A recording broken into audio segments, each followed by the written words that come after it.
Hello all, जय माँ लक्ष्मी, जय भोलेनाथ। दोस्तों, कैसे हैं आप सब लोग।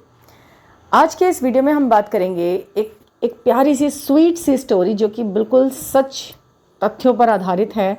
माँ महादेव और माँ पार्वती के, माँ शिव शक्ति के उस तपस्या के स्टार्टिंग का जो फेज़ था, जब माँ शक्ति ने उनको प्राप्ति के लिए तपस्या करनी शुरू की थी, पूजा पाठ करनी शुरू करी थी, तब उनके सामने क्या क्या हुआ था।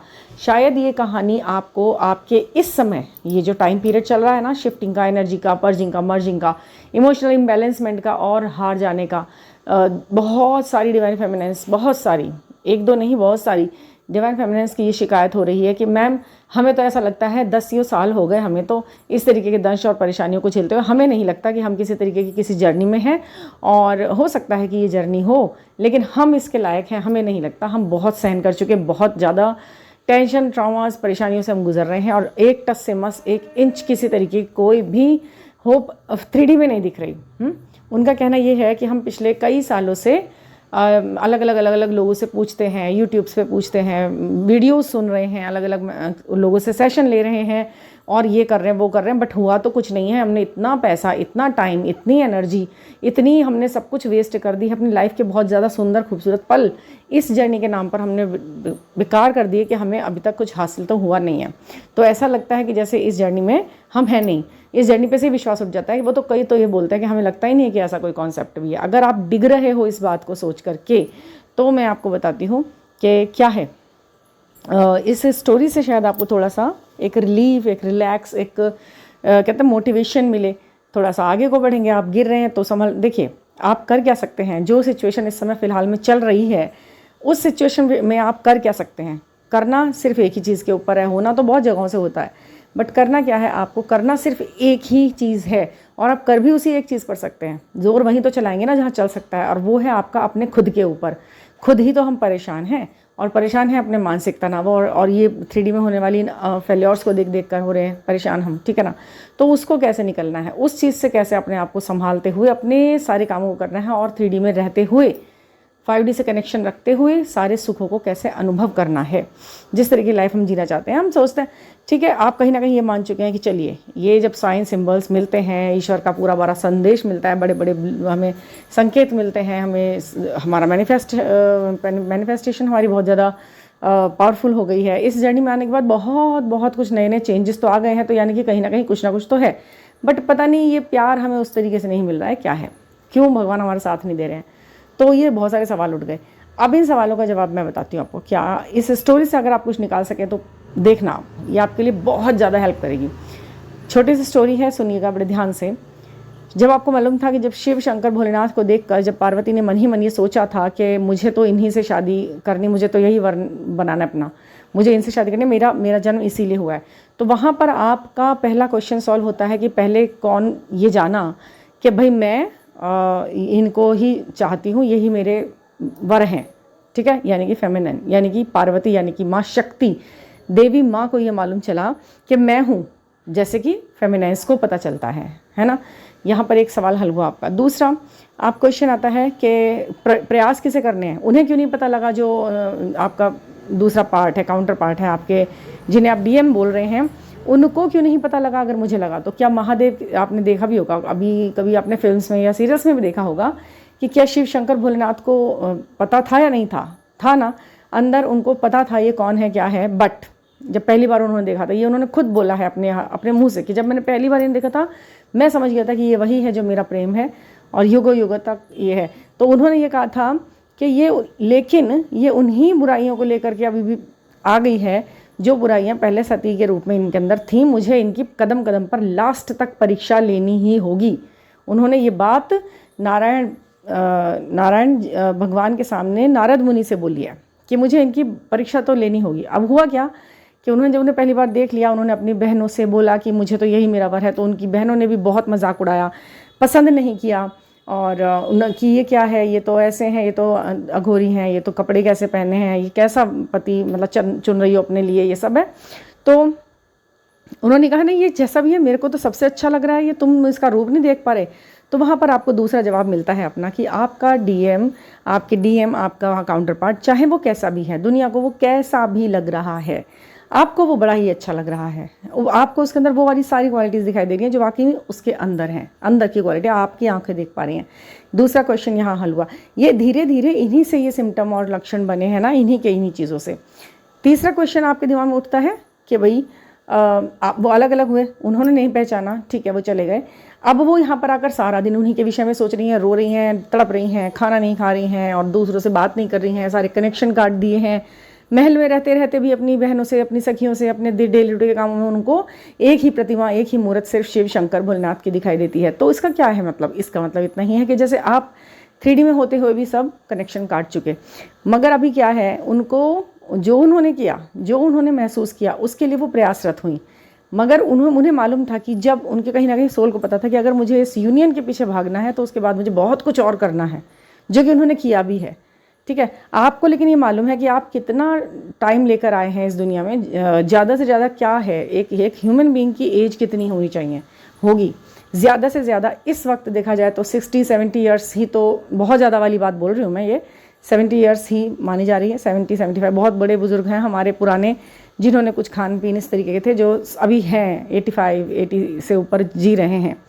तो अभी क्या आपको लेकिन अपने उद्देश्य से इसलिए भटकने से मना किया है। बहुत सारे चैनलों ने नहीं, उद्देश्य छोड़िए, आप सिर्फ यूनियन के पीछे भागिए। अब यूनियन के पीछे भागेंगे तो कुछ नहीं कर पाएंगे जीवन में। उन्हें मालूम था कि उन्हें युगों तक रहना है, उन्हें करना है बहुत कुछ, तो वो पहले बहुत सारा टाइम उन्होंने उसमें लगाया। बट आपको दोनों को बराबर करना, बैलेंस बनाकर चलना है आपको दोनों कामों में, अपने यूनियन के लिए और अपने कार्यों के लिए, जिम्मेदारियों के लिए। ठीक है, अब माता रानी ने, उन्होंने देख लिया कि हाँ जी, मुझे माता रानी ने ये मान लिया, माँ पार्वती ने, कि मुझे इनके लिए तप करना है। ठीक है, अब वो क्या करते हैं, अभी वो शुरू होता है उनका तपस्या की भी स्टार्टिंग है, उन्हें पूजा करनी है केवल। अब वो अपनी मम्मी के साथ, अपने सभी के साथ जाती है पूजा करने। वहाँ पर वो शिवलिंग बनाती है मिट्टी का, तो वहाँ पर जब वो मिट्टी का शिवलिंग बनता है तो यही मान्यता है ना कि श्रावण के दिनों में, सावन के दिनों में अपने हाथ से मिट्टी का शिवलिंग बनाकर उनकी पूजा की जाती है, तो वो वहीं से आया है। अब वो बना रहे हैं बार बार, और शिव शंकर भोलेनाथ को ये पता लगा कि इसने मुझे देख लिया है और अब ये मुझे प्राप्ति करने के लिए पूजा करेगी, और ये ऐसे वैसे, उन्हें मालूम तो सब कुछ था, तो वो वहाँ से रन कर रहे हैं उनसे।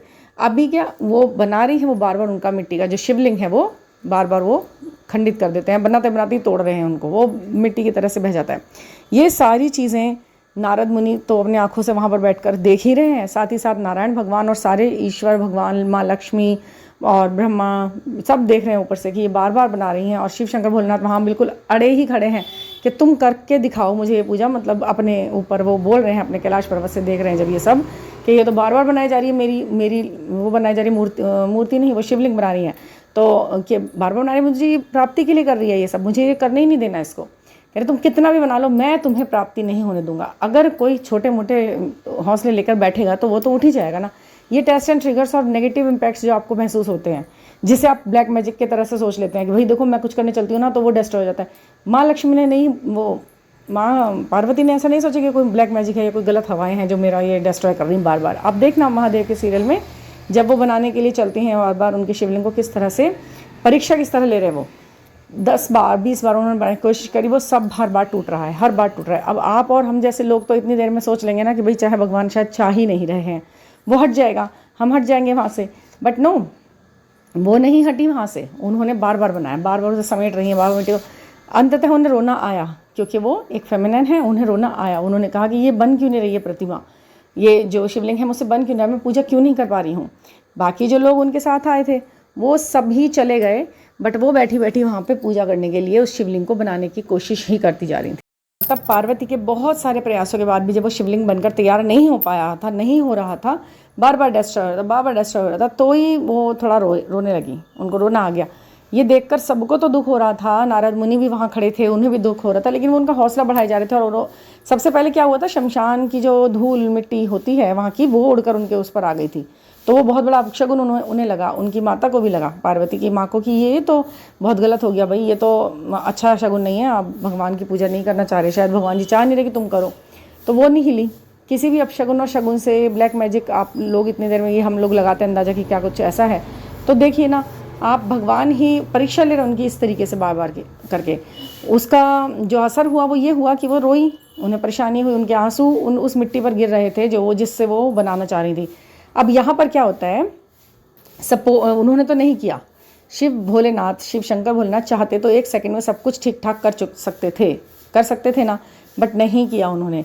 अभी क्या हुआ, ऊपर से विष्णु भगवान उनको देख रहे थे, वो बार बार, और उन्हें लगा कि मुझे इनकी हेल्प करनी चाहिए, मुझे जाना नीचे। वो नीचे गए, एक नॉर्मल इंसान का भेष धारण करके, जहाँ पर वो पूजा कर रही थी।